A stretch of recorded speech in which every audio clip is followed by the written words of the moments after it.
साधु संत है जो महाकुंभ में गए हैं और वो स्वभाव देखने को मिला जो एक साधु संत से हम अपेक्षा नहीं करते हैं। कई बार वो लोगों को मारते हुए दिख रहे हैं। हमें लगता है हमारे देखने में ही कहीं ये चूक हो जाती है कि हम किसे साधु समझ रहे हैं। कोई साधु बहुत अच्छे से गवर्नमेंट ऑफिस में अपना कार्य करता हुआ भी हो सकता है सर। बस यही बात समझने की है, साधु मन की अवस्था है, आध्यात्मिक या भौतिक, मटीरियलिस्टिक या स्पिरिचुअल होना, ये सर कहीं बाहर नहीं है। साधु सिर्फ उस जीवन शैली को अपना लेना नहीं कि हमने एक प्रकार का वस्त्र, एक प्रकार का अपने जीवन में अनुशासन ले रखा है। महाकुंभ अभी चल रहा है, नहाने वाने गई?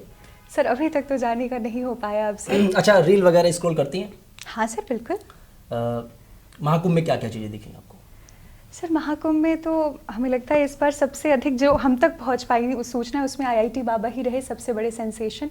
और वहाँ पे थोड़ी असहजता इस बात की अनुभव हुई कि यह कोई आश्चर्य चमत्कार नहीं है कि कोई व्यक्ति अगर बहुत अध्ययन किया है, बहुत विज्ञान से जुड़ा है तो आध्यात्मिकता कोई अलग बात है। मैं आपने एक जवाब दिया कि IIT वाले बाबा को आपने स्क्रॉल करते हुए देखा। हाँ सर। माँ बाप से सारी चीजें मतलब प्यार करती हैं, कितना प्यार करती हैं?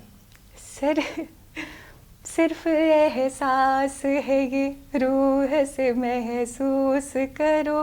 प्रेम कोई शब्दों में कहाँ आज तक बता पाया है, बस अनुभव ही कर पाया है। मेरा दूसरा सवाल यही है, IIT वाले बाबा को जब आप सुनती हैं जी सर, तो उनकी बातों से ये झलकता है कि वो माँ बाप को उस लहजे में नहीं मानते हैं जिस लहजे में एक मनुष्य वो अपने आप को भगवान मानते हैं, अपने आप को शिव का अवतार मानते हैं।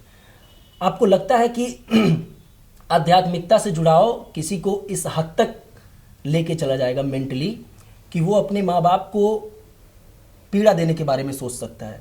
वो आध्यात्मिकता से जुड़ाव का एक स्तर है, आपको लगता है ये चीज़? सर नहीं, मुझे लगता है सभी के प्रति सादर सम्मान है, सबकी अपनी यात्रा है तो हम सब सीखते हैं, तो किसी व्यक्ति के प्रति कुछ हम नहीं कह रहे, पर इस बस प्रश्न का उत्तर नहीं। मुझे लगता है आध्यात्मिकता आपको उस स्तर पर ले जाती है जहाँ आप कड़कड़ के प्रति प्रेम से और क्षमा से भर जाएंगे। और सबसे महत्वपूर्ण ये है, प्रयास नहीं करना पड़ेगा, कोई एफर्ट, कोई बल लगा के नहीं कि मुझे क्षमा करना है क्योंकि ये बहुत सुंदर ह्यूमन वर्च्यू है। हृदय अपनी सहजता में ही सबके प्रति क्षमाशील हो जाएगा, सबके प्रति प्रेम भाव से भर जाएगा और तब उसके अंदर ये अंतर नहीं रह जाएगा कि ये मेरे माता पिता हैं, ये मेरे ये संबंधी हैं। और ये बहुत स्वाभाविक है, उसको सब में अपना ही स्वरूप दिखने लगेगा, सबके प्रति एक स्नेह की भावना। साधु संतों के बारे में जब आप सोचती हैं या इमेजिन करती हैं जी, तो साधु संतों के बारे में सबसे पहला ख्याल क्या आता है आपको? सर प्रणाम करने की इच्छा होती है, बस यही। कभी ये ख्याल आता है कि साधु संत मतलब एक सहजता, जिनके बारे में मतलब उनको क्रोध, तो चूंकि ह्यूमन नेचर है, क्रोध आ सकता है लेकिन उस लेवल पे नहीं कि उस चीज़ को, अगर साधु संत बन गए हैं तो उस चीज़ को कंट्रोल करने की भरपूर शक्ति आ जाती है। अगर आप साधना और तपस्या में उस तरीके से लीन होते हैं तो वो चीज़ें आ जाती हैं। जब आप रील स्क्रॉल करने की बात कर रहा था तो मैं इस चीज़ पे फोकस करना चाहता था कि तमाम साधु संत हैं जो महाकुंभ में गए हैं और वो स्वभाव देखने को मिला जो एक साधु संत से हम अपेक्षा नहीं करते हैं। कई बार वो लोगों को मारते हुए दिख रहे हैं, कई बार कुछ ऐसे अनर्गल चीज़ें करते हुए दिख रहे हैं जिसके बारे में ना सनातन गवाही देगा और ना अध्यात्म गवाही देगा। कैसे इस सारी चीज़ों को देखती हैं आप? सर हम ऐसे देखते हैं कि साधु हमने समझा किसे है।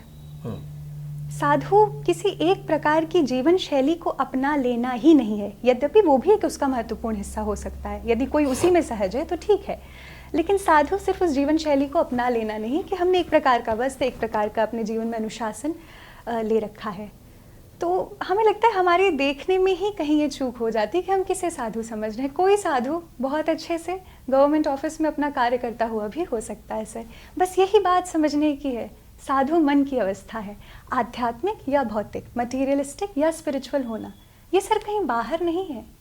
आप अपने अंदर जिस अवस्था में रहते हैं वही होता। बस एक छोटा सा संकेत यहाँ पे लेंगे, हम सब हमेशा देखते रहते कुंभ में, क्योंकि इस समय हम सब जा रहे हैं, देख रहे हैं तो हमें अधिक पता है, पर ऐसे सामान्यतः भी सर आप सब तो इसी फील्ड से जुड़े हैं, हम देखते हैं कि कभी कभी बहुत ही हमें असहज करने वाली घटनाएं आती हैं कि ये आश्रम था, ये संत थे, यहाँ इतनी फॉलोइंग थी और बाद में पता चला कि कुछ ऐसे कुकर्म हो रहे थे या कुछ होंगे ऐसे कार्य हो रहे थे जो आप नैतिकता की दृष्टि से देखेंगे तो असहज हो जाएंगे कि अरे संत महात्मा ये कौन सी सिद्धि है।